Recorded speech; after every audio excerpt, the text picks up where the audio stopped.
गांव में दिनेश और गायत्री नामक पति पत्नी रहते थे।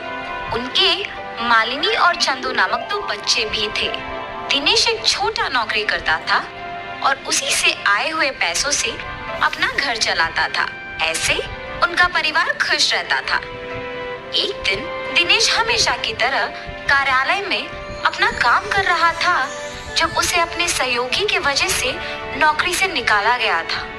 उसे नौकरी से निकाल देने पर वो रोज आने के समय से पहले ही घर पहुंच जाता है, किसी से बात नहीं करता है और उसके कमरे में बैठ जाता है। उसे ऐसे देख उसकी पत्नी उसके पास जाके पूछती है, क्या हुआ जी, आप ऐसे क्यों हैं? कुछ नहीं। तो ऐसे दुखी क्यों बैठे हैं? दिनेश बिना कुछ बोले शांत रह जाता है। अगर मैं बार बार पूछूंगी तो शायद उन्हें और दुख पहुंचेगा। धीरे से बाद में पूछूंगी। ऐसे सोचकर वहां से चली जाती है। ऐसे कुछ दिन वो नौकरी पे नहीं जाता है और दुखी होकर अपने कमरे में ही बैठे रहता है। कम से कम अब तो बोलिए कि आप नौकरी को ना जाके ऐसे घर पे ही क्यों बैठे हैं? हाँ, इतने दिन नौकरी के वजह से ही अपने परिवार की देखभाल कर पाया हूँ, मगर अब वो नौकरी ही नहीं है। मुझे समझ में नहीं आ रहा कि मैं क्या करूँ। ऐसे बहुत दिन तक अपने पति को किसी से बात किए बिना दुखी रहते देख नहीं पाती है।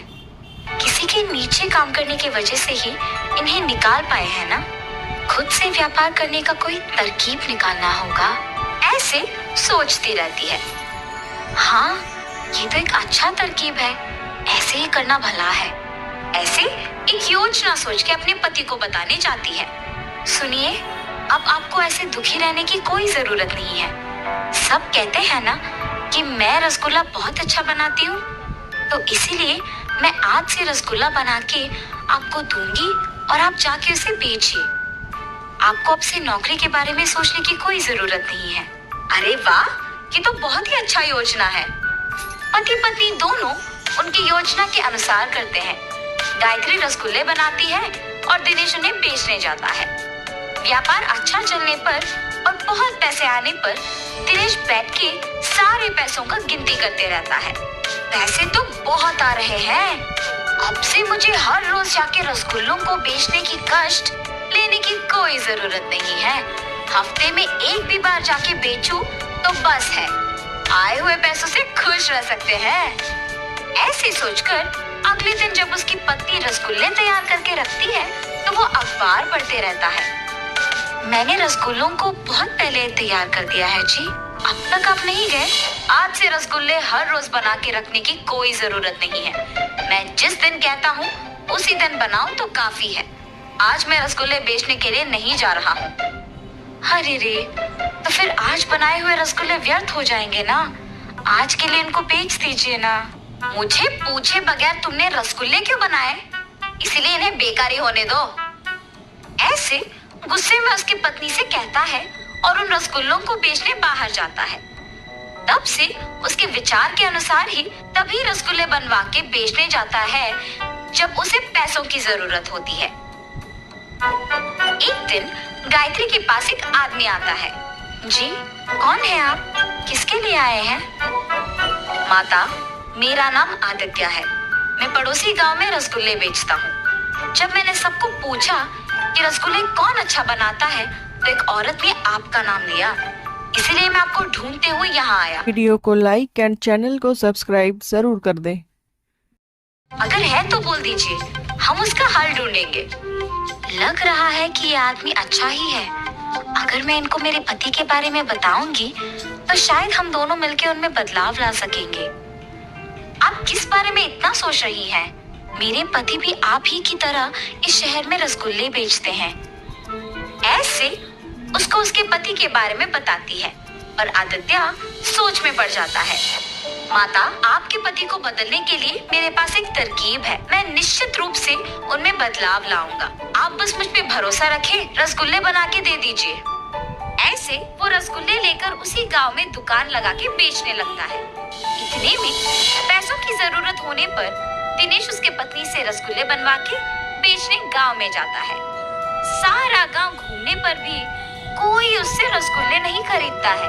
और उल्टा उससे किसी और के रसगुल्ले की दुकान के बारे में गांव वाले बताते हैं। इससे वो घर वापस दुखी लौट आता है। क्या हुआ जी, आप दुखी क्यों हो? कोई इसी गांव में रसगुल्लों का दुकान लगा के बेच रहा है। गांव वाले उसी से खरीद रहे हैं क्योंकि वो बहुत स्वादिष्ट है। ये सब मेरे ही वजह से हुआ है। अगर मैं हर रोज रसगुल्ले बेचने जाता तो ये दिक्कत नहीं आती। पैसों की कमी ना होने पर मैंने हर रोज जाना बंद कर दिया और कभी कभी ही बेचने जाता हूँ। इसी समय में किसी और ने मौका देखा और हर रोज रसगुल्ले बेचने लग गया। ऐसे कह के तब से हर रोज गांव में जाके रसगुल्ले बेचने लग जाता है। हमेशा की तरह सभी दिनेश के पास नहीं आए, पर भी व्यापार उसका ठीक ही चल रहा था। आदित्य जब गायत्री के बनाए हुए रसगुल्लों को लेने आया था तो वो गायत्री को दुखी देखता है। अरे क्या हुआ माता, ऐसे दुखी क्यों हैं आप? कुछ नहीं जी, मेरे पति के बारे में मैंने तो बताया ना आपको। वो आजकल सुधर गए हैं और हर रोज रसगुल्ले बेचने गांव जा रहे हैं। मगर किसी और ने हमारे ही गांव में रसगुल्लों का दुकान लगाया और इसकी वजह से उनका व्यापार पहले जैसे अच्छा नहीं चल रहा और वो दुखी हैं। माता, आपको याद है मैंने कहा था कि आपके पति में मैं बदलाव लाऊंगा? उस नए दुकान को मैंने ही लगाया। ये सब मैंने आपके पति को बदलने के लिए ही किया। अब जब वो सुधर गए, मैं वापस अपने गांव जाके हमेशा की तरह अपना दुकान चलाऊंगा। आप अब इसके बारे में मत सोचिए। ये कह के उससे रसगुल्ले लेके उस गांव में से दुकान निकाल के अपने गांव में लगाता है। तब से दिनेश के रसगुल्लों का दुकान हमेशा की तरह भीड़ से भरी रहती थी, क्योंकि सारे गांव वाले उसी के पास आने लगे। वो तो मेरी किस्मत है कि उस आदमी ने उसका दुकान निकाल दिया, वरना बहुत मुश्किल हो जाता था। अब से मैं किसी और को ऐसे मौका नहीं दूंगा और हर रोज रसगुल्ले बेचने आऊंगा। उस दिन से दिनेश ध्यान से रसगुल्ले बेच के अपने परिवार के साथ खुश रहता था। और इस कहानी का नैतिक क्या है? आलस सबका दुश्मन है। अगर हम हमारा काम गर्व की वजह से ढंग से नहीं करेंगे तो कोई और हमारा मौका छीन लेगा।